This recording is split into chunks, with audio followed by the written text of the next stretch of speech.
Welcome to The Reason We Learn and this quick clip from my recent interview with Dr. Stephen Hicks, professor of philosophy at Rockford University in Illinois. We sat down to discuss the current crisis in American education, CRT, and a variety of other topics related to whether or not your children are getting the education they deserve and you want them to have. Catch the entire episode on my YouTube channel, or better yet, join my locals community at thereasonwelearn.locals.com.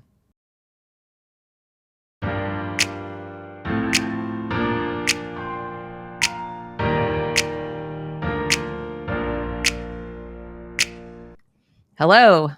Hi, Zeb. Thanks a lot for this invitation. You're so welcome. Thank you for joining us. So, I wonder if you would indulge me briefly and go on a little trip in the Wayback Machine with me to something you wrote in 1991. Okay. Okay. Way back. It is in the Wayback, but I think it's relevant because one of the things I've been trying to share with my audience, aside from the fact that this is not really new, this crisis, it's just very visible now, is that their children are being asked to do too much with their little minds. So let me see what this says. It's a truism that you can't teach calculus before arithmetic. In trying to convey their sense of urgency about the world's problems, many teachers are committing an analogous error. Children are not able to deal with problems of international garbage disposal when they're still grappling with issues of personal hygiene. They're not able to put in context issues of international race relations when they're struggling with how to deal with schoolyard bullies and being talked about behind their backs. When students are overloaded, they become frustrated and frightened. When they think the problems they are being asked to consider are too much to absorb, they give up trying to understand.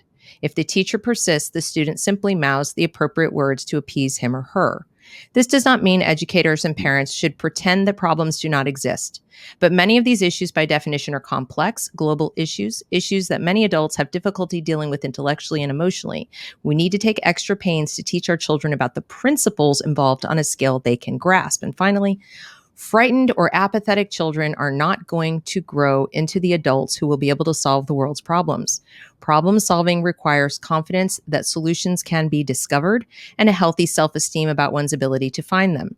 These attitudes require nurturing over a long period of time on countless small day-to-day issues. Too much, too fast can only destroy them. Do you remember writing that? Well, yes, thank you. Wall Street Journal, yes, 1991, and I can't believe it's been 30 years. Right. But yes, everything changes, but everything stays the same. Right. Yeah, that's partly it's an important point about developmentalism. We're all familiar with raising children, and we scale things down physically to a level that their bodies can handle, and we want to push it. And the exact same thing holds on the psychological side. There's only so much a young mind can understand, process, not only intellectually, but also emotionally. So one of the problems we do have is the overloading problem, and that's what that quotation is about.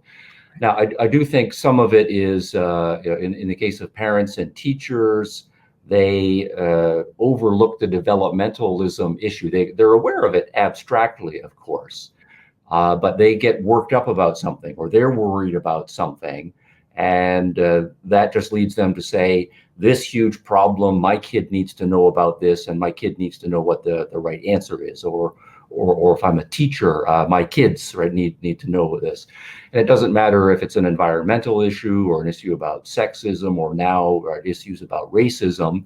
The adult is worked up about it and then just lays a huge amount of stuff on the kid. Now, that's to some extent, I think, excusable if you're a parent, but I think we do need to hold teachers to a higher standard. They are supposed to be professionals. And I think the bigger problem that we now have, and have had for a few decades now, is teachers who are actually less interested in education and more interested in indoctrination. If you are attentive to education, you will pay attention to all of the developmental issues, and you'll be very sensitive to the cues that you're receiving in response from the children.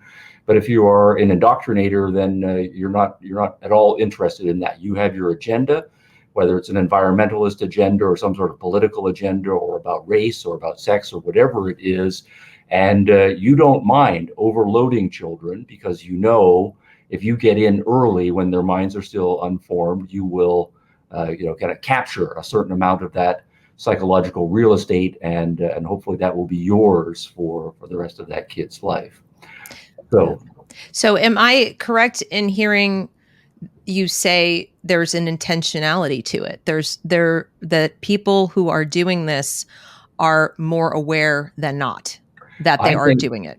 yeah, no, I think there are two groups, and we would need to do some demographic surveys. But I've taught philosophy of education for now decades, and I do know that in my classrooms, I regularly have uh, three groups, right? Those who are genuinely interested in education, those who are confused, they're sort of interested in education, but they get enthusiastic about whatever the issue is, Mhm. and they are then much more range of the moment.